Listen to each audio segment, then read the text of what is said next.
नमस्कार, आप देख रहे हैं कालचक्र। मैं हूं आपके साथ पूजा राठौर शर्मा और मेरे साथ हैं प्रश्न कुंडली विशेषज्ञ पंडित सुरेश पांडे जी।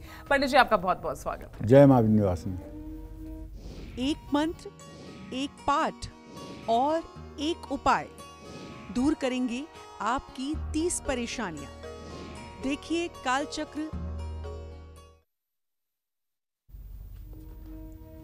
जी हाँ, हम सभी की लाइफ में बहुत से उतार चढ़ाव और परेशानियां आती हैं जिन्हें हम हंसते हंसते पार कर भी लेते हैं। लेकिन कुछ परेशानियां और मुश्किलें तो ऐसी होती हैं कि दूर होने का नाम ही नहीं लेती। और इसीलिए आज पंडित सुरेश पांडे जी आपको आपकी परेशानी के अनुसार एक मंत्र, एक पाठ और एक उपाय बताएंगे जो आपकी परेशानियों को हमेशा हमेशा के लिए दूर कर देंगे। तो बने रहिए कालचक्र के साथ।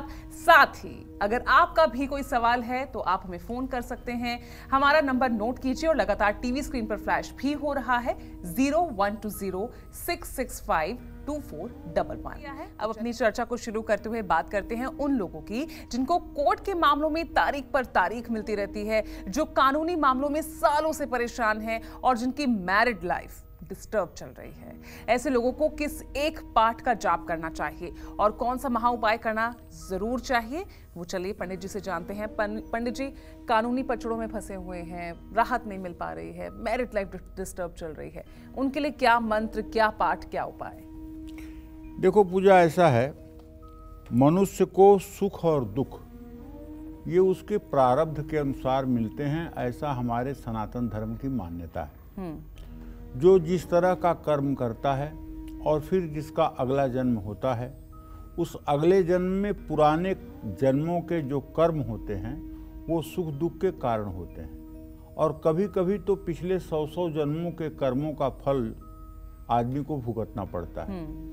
आदमी कहता है कि मैंने अपने इस जीवन में कभी कुछ बुरा नहीं किया, किसी का अहित नहीं किया, कोई गलत काम नहीं किया, जहाँ तक होश में होकर के मैं सोचता हूँ, फिर भी मुझे दुर्दिन का सामना क्यों करना पड़ रहा है। बिल्कुल।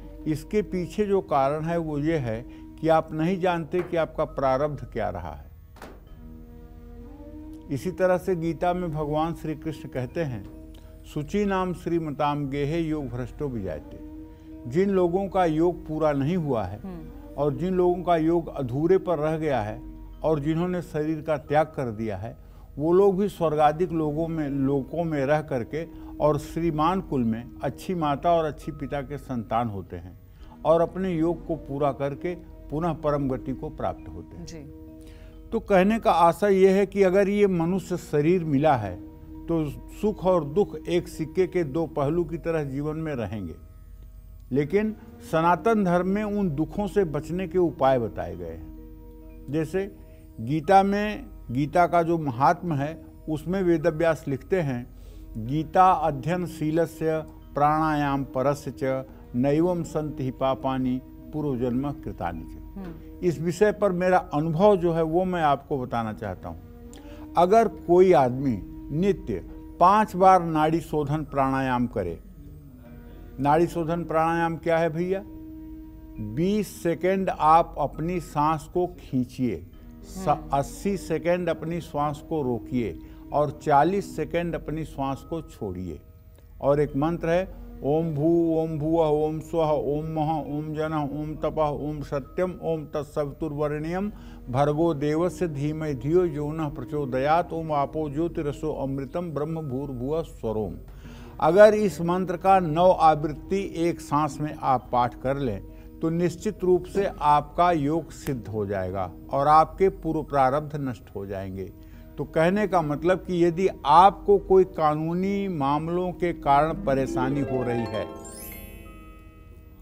वैवाहिक जीवन में एक दूसरे के प्रति विश्वास कम हो रहा है, भाई बहन के सुख से वंचित हैं, तो आपको रुद्राष्टक का रोज पाठ करना चाहिए। ये रुद्राष्टक रामचरितमानस में लिखा हुआ है, नमामि समीशान निर्वाण रूपम विभुम व्यापकम ब्रह्म वेद स्वरूपम।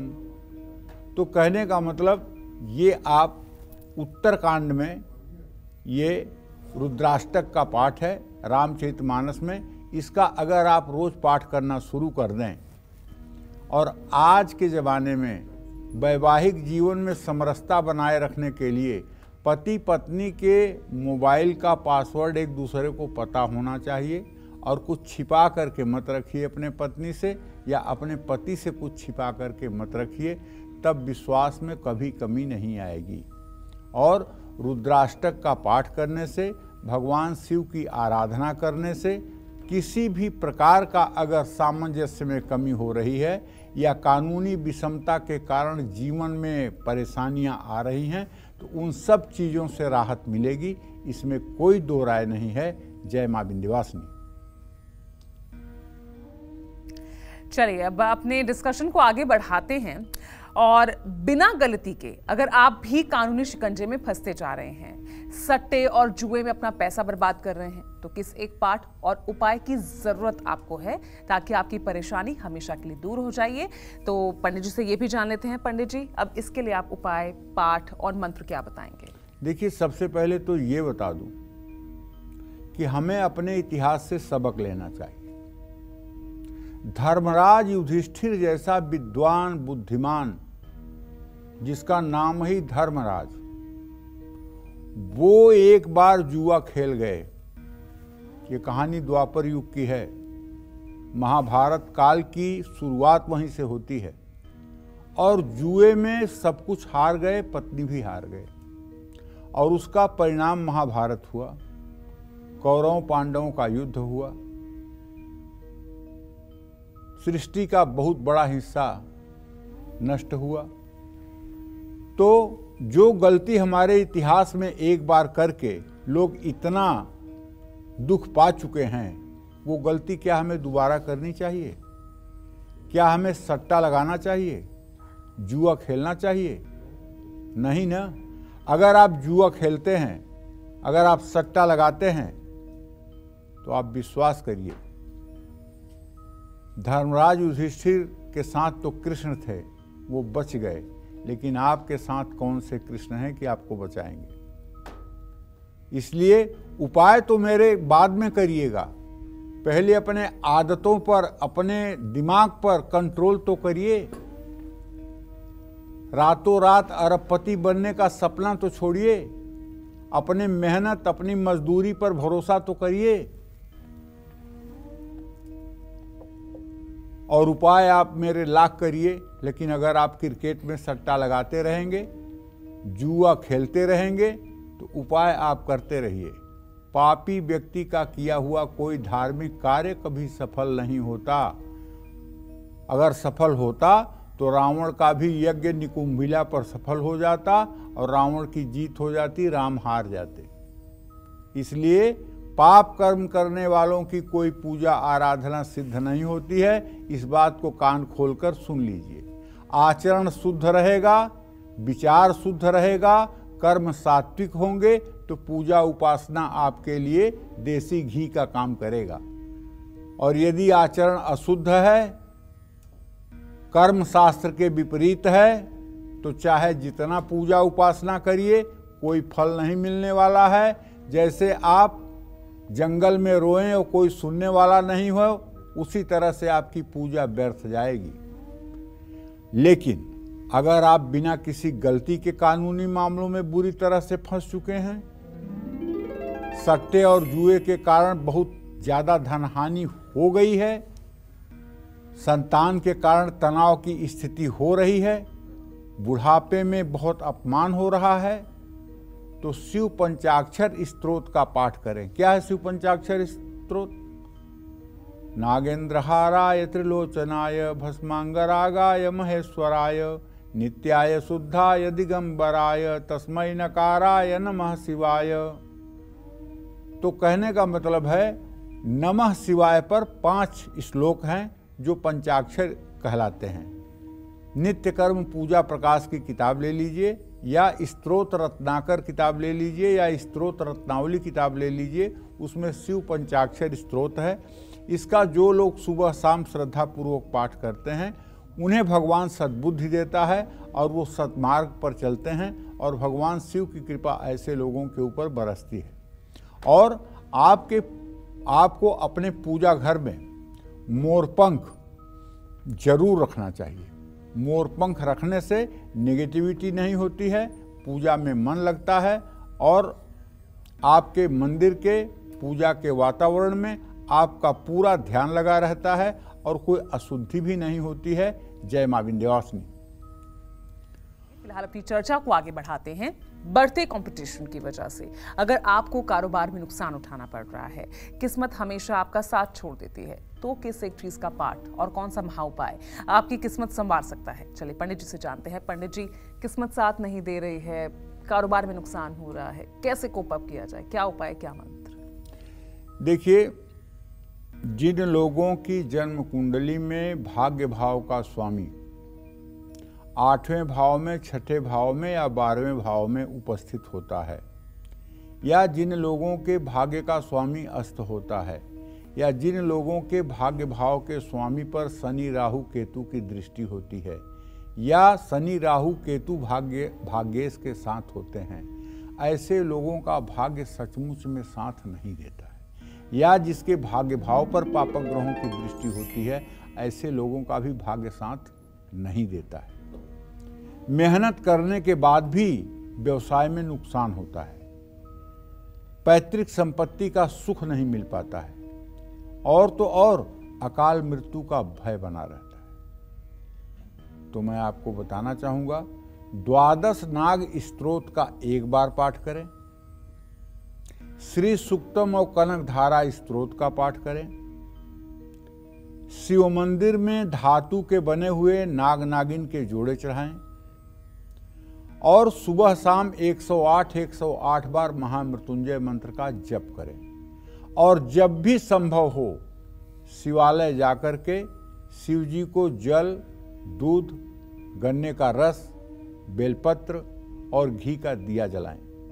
हो सके तो बर्फी और भांग का प्रसाद चढ़ाएं। ये उपाय अगर आप कंटिन्यू 40 दिन कर लें तो आपका मंद से मंद भाग्य भी भगवान शिव की कृपा से चल निकलेगा। क्योंकि सकल अमंगल मेटनहारी, भाव्यहूँ मेटि सकहि त्रिपुरारी, आशुतोष तुम अवढर दानी, आरत हरहु दीन जन जानी। भगवान शिव के लिए इस संसार में कुछ भी असंभव नहीं है। ब्रह्मा ने आपकी किस्मत में जो कुछ लिखा है उसको बदलने का अधिकार सिर्फ एकमेव भगवान शिव को है, और बिना किसी संविधान संशोधन के, बिना किसी 2/3 बहुमत के भगवान शिव अकेले उसे बदल सकते हैं, और किसी भी देवी देवता की हिम्मत नहीं है कि उसमें कोई हस्तक्षेप करे या भगवान शिव से कोई प्रश्न करे। इसलिए कलयुग में भगवान शिव की आराधना करके असंभव से असंभव कार्यों को भी पूरा किया जा सकता है। अगर आप शिवालय में जाकर के या किसी तीर्थ में या किसी ज्योतिर्लिंग में जाकर के साधना करते हैं तो भगवान शिव की सचमुच में विशाल कृपा मिलती है, इसमें कोई दो राय नहीं है। जय मां विंध्यवासिनी।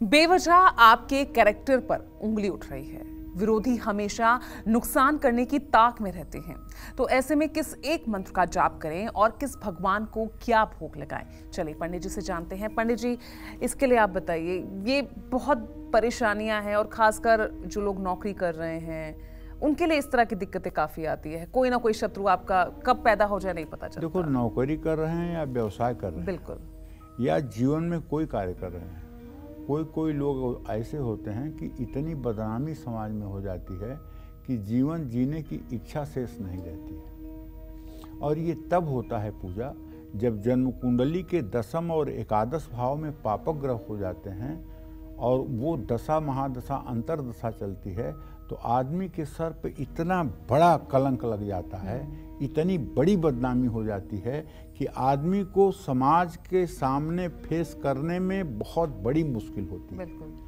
और गैर तो गैर, अपने भी मुंह फेर लेते हैं। अगर आपकी कुंडली में भी 10म और 11 भाव में पापक ग्रह है तो आपको सावधान रहना चाहिए अपने कीर्ति के रूप में, क्योंकि आपको कभी भी बहुत बड़ी अपकीर्ति मिल सकती है। कहते हैं ना कि अगर स्वास्थ्य गया तो फिर ठीक हो जाएगा, धन गया तो फिर आ जाएगा, लेकिन अगर चरित्र गया तो सब कुछ गया। अगर आपके कैरेक्टर पर उंगली उठने लगे, बृहस्पति और शुक्र आपके तृतीय भाव में बैठे हुए हैं, जिनसे आपका कोई मतलब नहीं, वो भी आपकी शिकायत करने लगे, वो भी आपसे दुश्मनी करने लगे, तो आप समझ जाइएगा कुछ स्टार ज्यादा ही बुरे हैं। ऐसे में आपको शिव मंदिर में बैठ करके, शिवालय में बैठकर, क्षमा करें, शिव मंदिर नहीं शिवालय, मंदिर तो जिसका छत चिपटा होता है वो होता है, शिवालय वो होता है जिसमें पिरामिड होता है ऊपर। शिवालय में बैठकर महामृत्युंजय मंत्र का 10 माला जप आपको करना चाहिए, और ये उपाय कम से कम 150 दिन तक करना चाहिए। भगवान शिव का पंचामृत से अभिषेक करना चाहिए, और अगर आपको रुद्र सूक्त याद है, अगर आपको रुद्र सूक्त पढ़ना आता है, रुद्रा अष्टाध्यायी के 5वें अध्याय के 16 मंत्र रुद्र सूक्त कहलाते हैं। उन 16 मंत्रों से अगर आप भगवान शिव का अभिषेक कर रहे हैं, या मंदिर में जो पुजारी हैं शिव मंदिर में, उन्हें रुद्र सूक्त आता होगा, उनसे आग्रह करें, कुछ दक्षिणा दें और वो रुद्र सूक्त बोलें, और आप पंचामृत से शिवलिंग का अभिषेक करें, तो निश्चित रूप से ये उपाय 40 दिन करने के बाद आपको बदनामी से भी मुक्ति मिलेगी और आपको परेशानी से भी मुक्ति मिलेगी। खीर का सुंदर प्रसाद बना करके शिवालय में अर्पित करना चाहिए और उसका प्रसाद बांटना चाहिए। जय मां विंध्यवासिनी। और हमारे साथ इस बीच एक कॉलर जुड़ गए हैं, जालंधर से रेनू हैं। रेनू जी पूछिए सवाल। पंडित जी प्रणाम। हाँ, सदा सुखी रहे, जोर से बोलिए रेनू जी। हाँ जी पंडित जी, मेरा डेट ऑफ बर्थ है 8 अक्टूबर 1963, सुबह 6:30 बजे मंगलवार। और मैं ये जानना चाहती हूँ कि प्रॉपर्टी का हमारा, मेरी सास के साथ झगड़ा चल रहा है। नहीं सुनाई दे रहा है, आप क्या कह रहे हैं? पंडित जी, हमारा हाई कोर्ट में केस चल रहा है मिलिंदर को और मेरी सास के साथ, उसके बारे में। किस चीज का केस चल रहा है? प्रॉपर्टी का जी। चलिए, मैं बताना चाहूंगा, प्रॉपर्टी का केस आपका चल रहा है, आपके 10वें भाव का स्वामी चंद्रमा नीच राशि में है।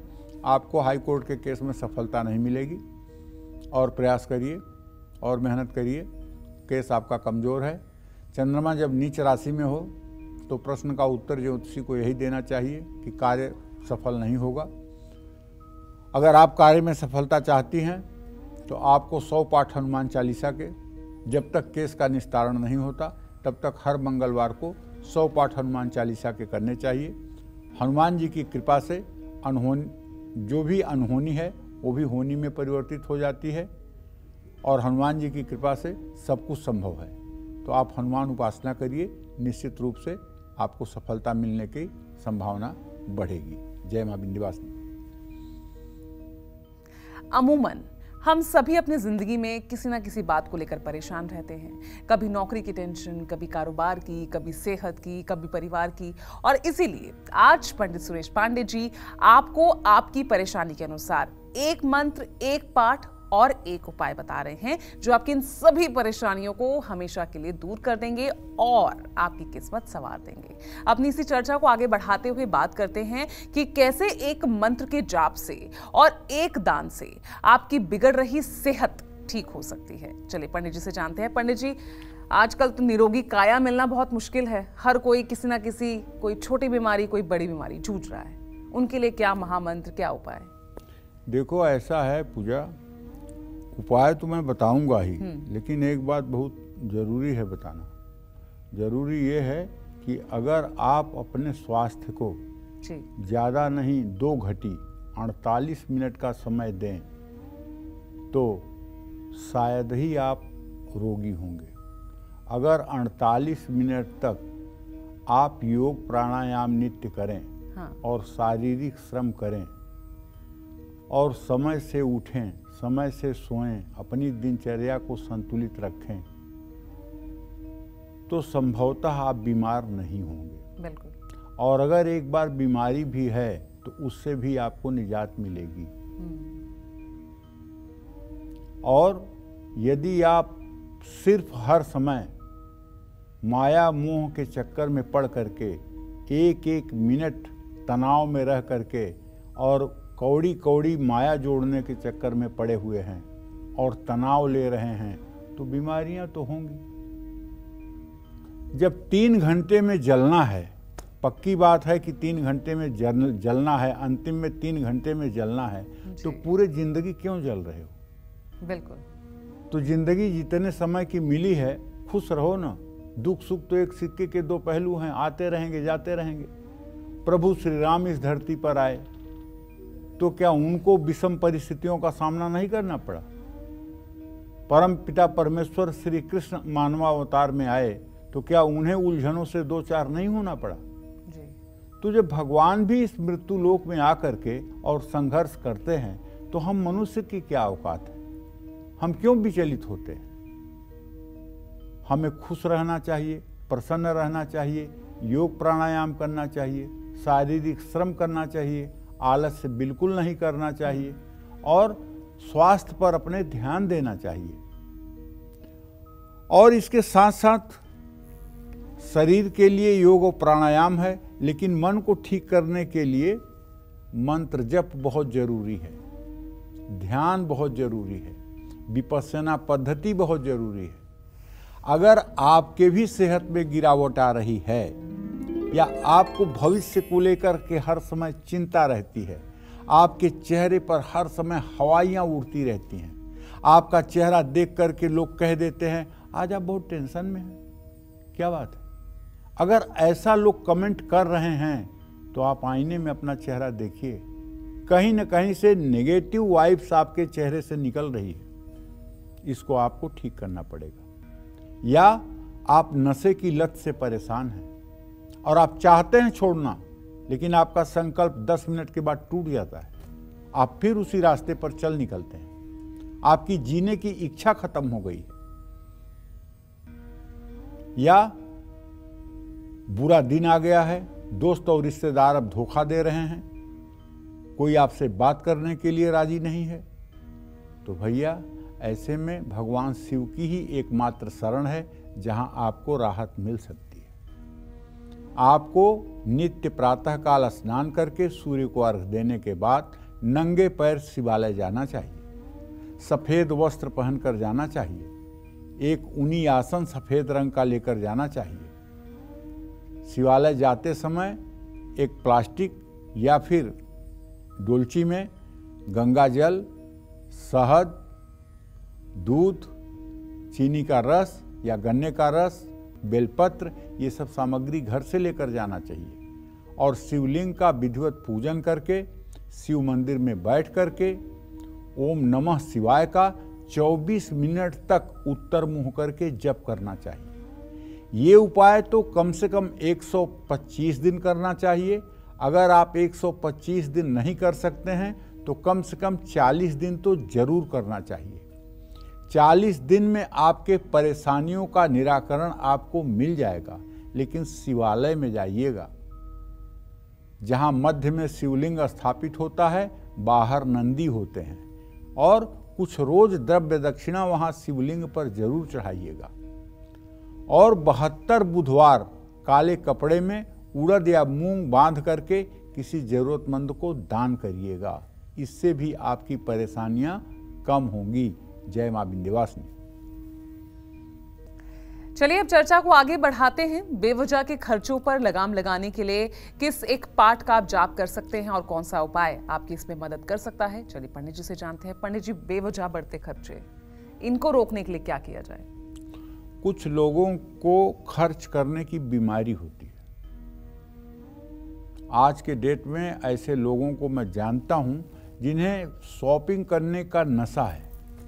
अगर उनके पास पैसे हो तो वो घूम घूम कर आवश्यक अनावश्यक चीज़ें खरीदते रहेंगे, चाहे उसका उपयोग हो या ना हो, ले आकर के घर में ठूंसते रहेंगे, और जब पैसा खत्म हो जाएगा तो पैसे की कमी का रोना रोएंगे। तो अनावश्यक खर्चों के कारण अगर आप भी परेशान हो रहे हैं तो पहली बात तो आप सोचिए कि आपके लिए क्या आवश्यक है, क्या अनावश्यक है, आपको क्या करना चाहिए, क्या नहीं करना चाहिए, कहाँ खर्च करना चाहिए, कहाँ खर्च नहीं करना चाहिए। इसीलिए पुरुषों को चाहिए कि वो अपनी कमाई का संपूर्ण हिस्सा अपनी धर्मपत्नी को समर्पित कर दें और वो गृहलक्ष्मी घर का बजट बना करके और काम करे। अगर आपकी पत्नी नहीं है तो माँ को ये पैसा दे देना चाहिए और अपने पॉकेट खर्च के लिए भी माँ से पैसा लेना चाहिए। उससे आपका 1 रुपये कहीं दुर्व्यसन में खर्च नहीं होगा। पैसे की गर्मी बहुत बड़ी गर्मी होती है।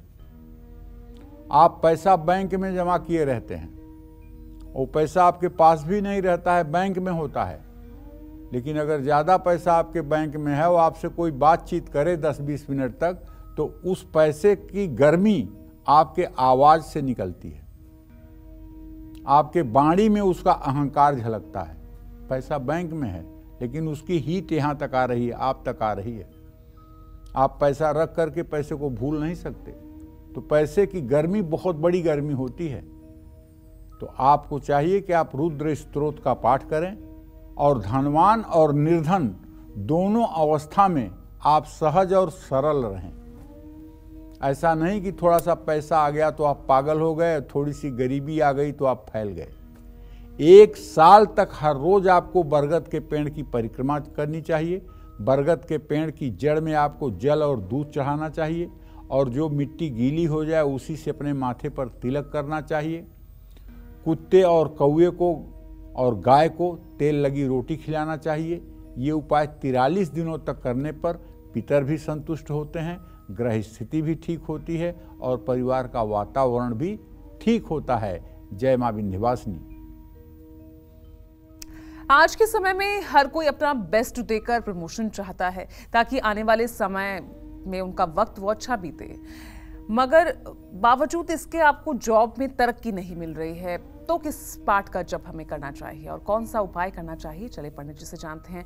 पंडित जी कड़ी मेहनत कर रहे हैं प्रमोशन पाने के लिए, हर अपना बेस्ट दे रहे हैं, फिर भी नहीं हो पा रहा है कुछ। देखो, सही बात यह है पूजा, मैं तो ज्योतिषी हूँ और किसी बात को मैं ज्योतिष के ही नज़रिए से देखने का प्रयास करता हूँ। किसी भी व्यक्ति की जन्म कुंडली में आजीविका भाव का स्वामी और पराक्रम भाव का स्वामी अगर नीच राशि में हो, अस्त हो, 6ठे 8वें 12वें स्थान में हो, पाप पीड़ित हो, तो ऐसा व्यक्ति चाहे भगीरथ प्रयास कर ले, लेकिन वो अपनी आजीविका से, अपने नौकरी से, अपने कारोबार से कभी संतुष्ट नहीं हो पाता है और न संतुष्टि लायक वो काम हो पाता है।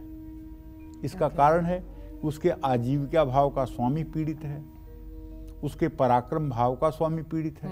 वो सही डायरेक्शन में काम ही नहीं कर पाता है, सही प्लानिंग ही नहीं बना पाता है और वो किस चीज के योग्य है इसका निर्धारण ही नहीं कर पाता जी।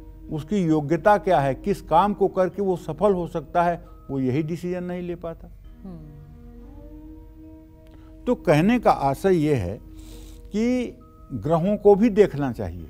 यदि आपकी जन्म कुंडली का 10वेश और 3तीयेश पाप पीड़ित है, निर्बल है, तो उसे ठीक करने का प्रयास करना चाहिए। तब नौकरी में भी सफलता मिलेगी, व्यवसाय में भी सफलता मिलेगी। अगर आप बचपन से ही पिता के सुख से वंचित हैं, 10म भाव का स्वामी राहु शनि से युत है या दृष्ट है, भाग्य साथ नहीं दे रहा है, तो आपको महाकाली स्तोत्र का पाठ करना चाहिए और हर दिन सूर्य को अर्घ जरूर देना चाहिए और सूर्य को अर्घ देकर कम से कम 108 बार, अगर नहीं कर सकते हैं तो कम से कम 24 बार गायत्री मंत्र जरूर बोलना चाहिए। सूर्य की उपासना करने से अगर पिता की सेहत खराब भी है तो पिता की सेहत ठीक हो जाती है। अगर सूर्य आपका नीच राशि में नीच नवांशक में है और आप अपने पिता के आज्ञाकारी पुत्र बन जाएं और पिता को प्रसन्न करने की कोशिश करें तो सूर्य ग्रह अपने आप ठीक हो जाता है। पिता की संतुष्टि ही सूर्य ग्रह का ठीक होना है। चंद्रमा की संतुष्टि ही माता को खुश करना ही चंद्रमा की संतुष्टि है। पत्नी को प्रसन्न रखना शुक्र की संतुष्टि है। भाई बहनों को संतुष्ट रखना मंगल की संतुष्टि है। मित्रों को खुश रखना बुध की संतुष्टि है। गुरु को संतुष्ट रखना बृहस्पति की संतुष्टि है। नौकर चाकर को खुश रखना शनि की संतुष्टि है। इन बातों पर ध्यान जरूर दीजिएगा और गौर करिएगा कि मैं क्या कह रहा हूं, इस विषय पर ध्यान जरूर दीजिएगा। जय मां विंध्यवासिनी। चलिए, अब अगर पति पत्नी के रिश्ते में हमेशा प्यार की मिठास बनी रहे, बिजनेस में ज्यादा मुनाफा हो, इसके लिए कौन से मंत्र का जाप करना चाहिए, किस एक चीज का दान करना चाहिए, पंडित जी से जान लेते हैं। पंडित जी, कैसे दाम्पत्य जीवन सुखमय रहे, कारोबार में तरक्की मिले, क्या करें? देखो, कहते हैं कि पत्नी जो है ये पूर्व जन्म के प्रारब्ध के अनुसार प्राप्त होती है। बाणी रसवती यस्य भार्या पुत्रवती सती लक्ष्मी दानवती यस्य सफलम तस्य जीवनम। जिसके बाणी में मिठास हो, बाणी रसवती यस्य भार्या पुत्रवती सती, और जिसकी पत्नी बेटों वाली हो और सती और पतिव्रता हो। बाणी रसवती यस्य भार्या पुत्रवती सती लक्ष्मी दानवती यस्य, लक्ष्मी इतनी हो कि उसका दान किया जा सके। सफलम तस्य जीवनम, उसी का जीवन इस दुनिया में सफल है। और अगर आपके जीवन में, वैवाहिक जीवन में तनाव है, कारोबार में बदलाव करने के बाद भी सफलता नहीं मिल रही है, तो शिव मंदिर में बैठकर भैया कम से कम 24 मिनट तक ओम नमः शिवाय का जप करिए। अपने त्रिकुटी पर जो है भगवान शिव का कर्पूर वर्ण में, एकदम गौर वर्ण में ध्यान करिए। 11 नारियल मंदिर में दान करिए। अपने सिरहाने 11 मोरपंख बांध करके रख दीजिए और उसी बेडरूम में रोज सोते समय एक घी का दिया जलाकर, गाय के घी का दिया जलाकर तब सोने जाइए। दिया ऐसी जगह पे जलाइए ताकि उससे कोई चीज़ जलने का भय ना रहे, और दिया अगर ईशान कोण में जलाया जाए तो ज़्यादा अच्छा होगा। जय मां विंध्यवासिनी। चलिए आगे चर्चा को बढ़ाते हैं।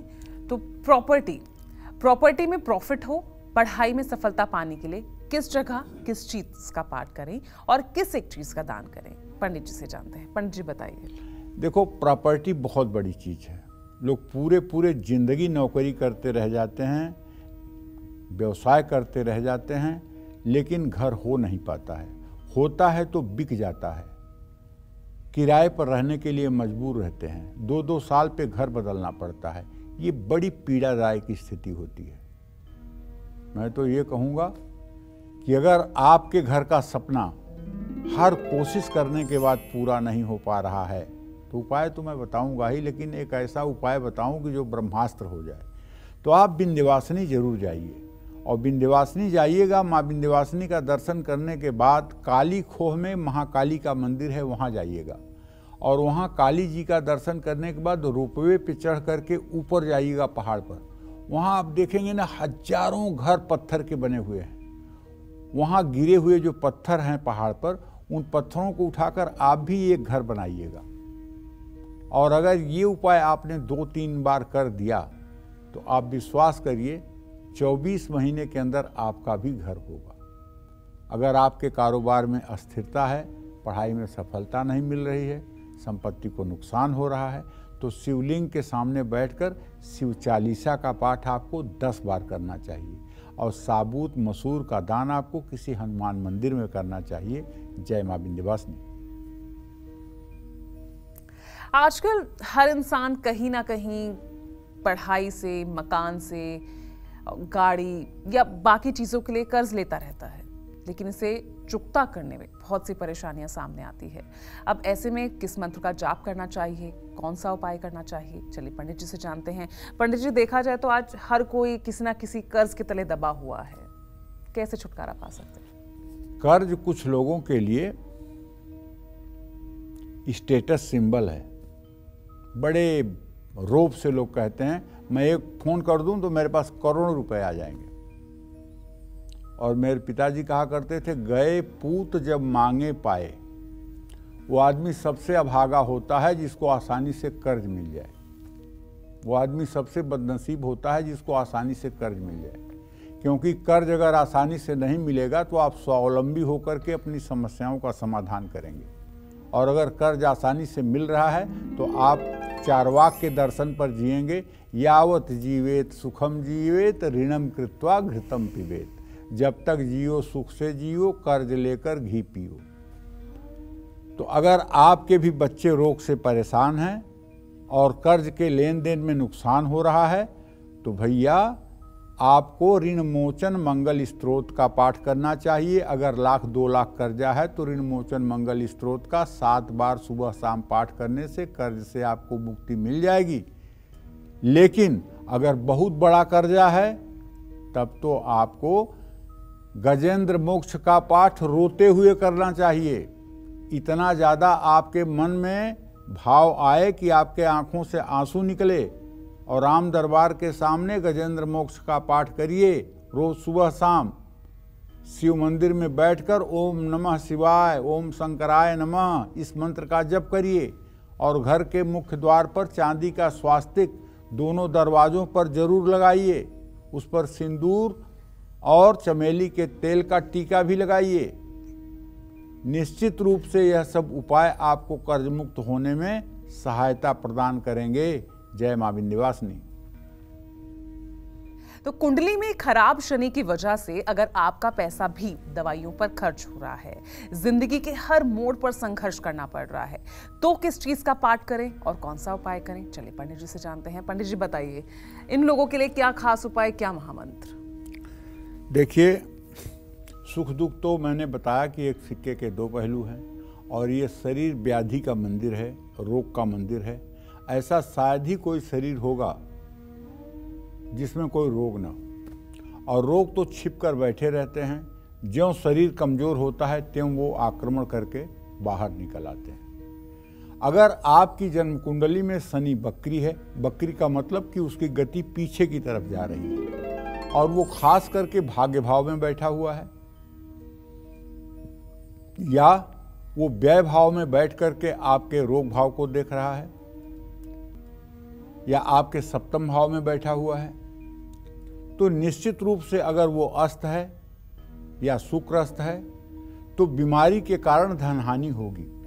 अगर आपके 12वें घर में, जन्म कुंडली के आपके 12वें भाव में शनि, राहु, मंगल की स्थिति होगी, तो ऐसे लोगों को मुकदमे पर, बीमारी पर, कर्ज चुकाने पर, ब्याज देने पर धन का सत्यानाश होगा। और अगर जीवन में हमेशा संघर्ष बना रहता है